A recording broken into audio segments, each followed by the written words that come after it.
Well, welcome back, everyone. Boy, one thing's for certain. The face of education has changed and is constantly changing. I go back to the time when I was in college. You went to college for 4 years, you joined a fraternity, and then when you graduated, you were like, okay, what am I going to do? It's so different now.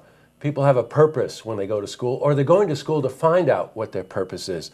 And joining me today is somebody who really knows this subject well, Dr. Kristine Duffy, who's the president of SUNY Adirondack. Welcome, Kristine. Thank you. I'm glad to be here. Very nice to have you here. Kind of playing off what I just said, you've been involved in education most of your life. Yep. You've been president of SUNY Adirondack for 4 years. Is what I'm saying true about this changing face of education? Absolutely. I mean, there's been so many changes over the past 30 or 40 years. Some things the same. You know, the young person thinking about college still has the same apprehensions, and there's so many opportunities for students. But there certainly have been more types of students coming to college that we didn't have before, and that's a good thing. It means that access is happening and that more students that never thought they could go to college are now attending college, which is wonderful. And that's what we really pride ourselves on at community colleges, is to provide open access to anyone who wants to better themselves through education. Better themselves, sure. You know what? Community college is a 2-year school. And a lot of trades you can learn in those 2 years, but you can also then transfer to a 4-year school to finish that education and get that degree. A lot of people consider that to be a very important part of that process. And you know what I've noticed is that kids who are going into college now really are going in knowing that they have to pay tuition, knowing that they're going to have to leave after 2 years with a certain set of skills to enter the workforce.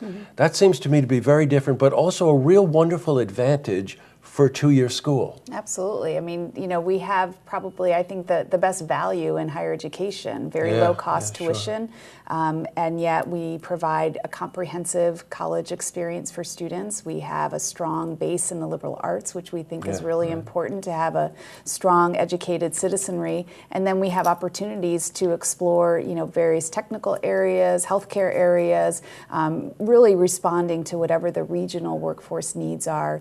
We provide that variety. So to us, it's really the best of both worlds. And the nice thing that sometimes students don't realize, especially coming right out of high school, is you can typically enter some of your specialty areas earlier at a community college than you might at a 4-year school. So most students, their first 2 years at a 4-year experience tend to focus on some of the general education requirements, which is great, but may not be able to kind of dip their toe into the specialized areas, where in our curriculum, you're in it right within your first year. And that really gives a student an opportunity to make good decisions. Do they like this? Do they not like it? If they don't, then they can make some alternative plans. They have the opportunity to change. Absolutely. You know, we've been following a lot of the changes at SUNY Adirondack, and there's 2 buildings, I'm calling them buildings, but their focus is on specific parts of education. But the one that intrigues us is the advances that you're making in the nursing category and what you call STEM, correct? Right, absolutely. So SUNY Adirondack has had a long-standing, strong nursing program. In fact, we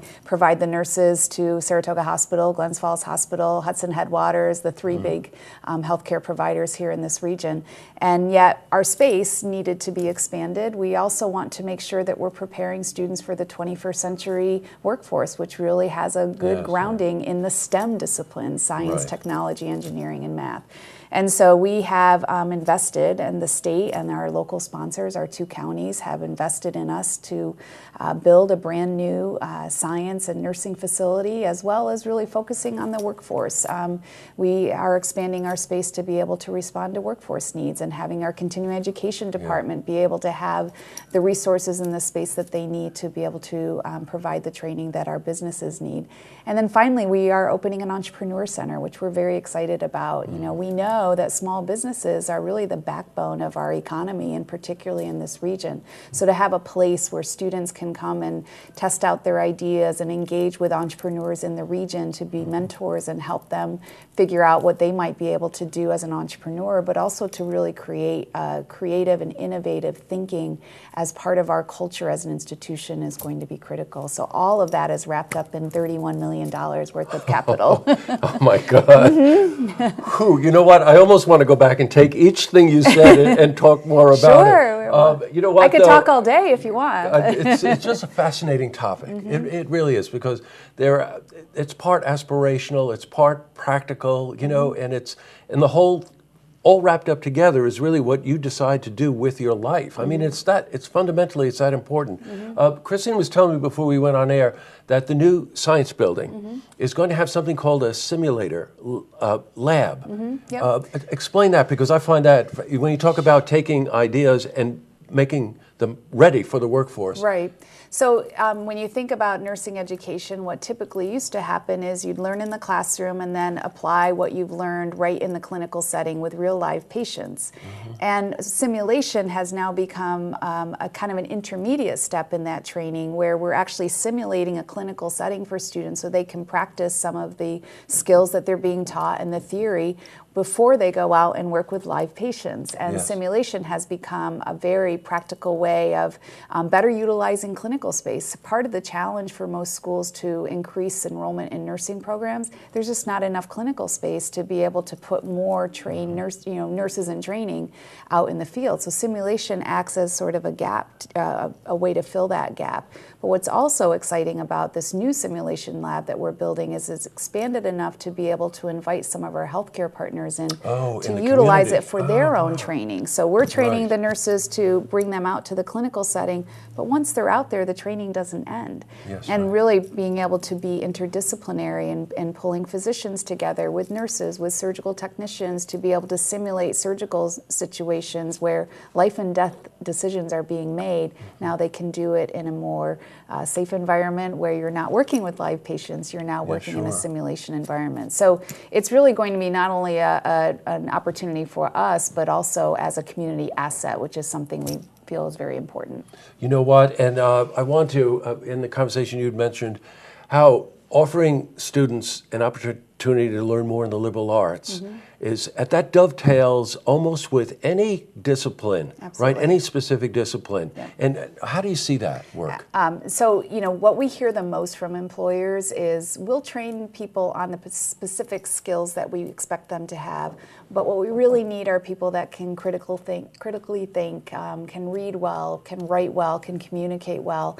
And those are really all the types of skills, so to speak, that you get out of a breadth of coursework in the liberal arts. And so we really pride ourselves on having that, I think, very good balance of a liberal arts education that gives you the grounding to be an informed citizen, a person of the world, while you may also be thinking about a specific career path. And we think that's a good thing. We don't, you know, the types of jobs that will exist in 10 years, we don't even know what those titles will be. But we know that you're probably going to need to read well, analyze information, being able to communicate with your peers, with you know, people that you're working with. So we still think that's such a valuable foundation for our education. Well, I'll tell you, Kristine, it's wonderful that you're the president, because you have such a passion for the topic. It's really something to listen to you.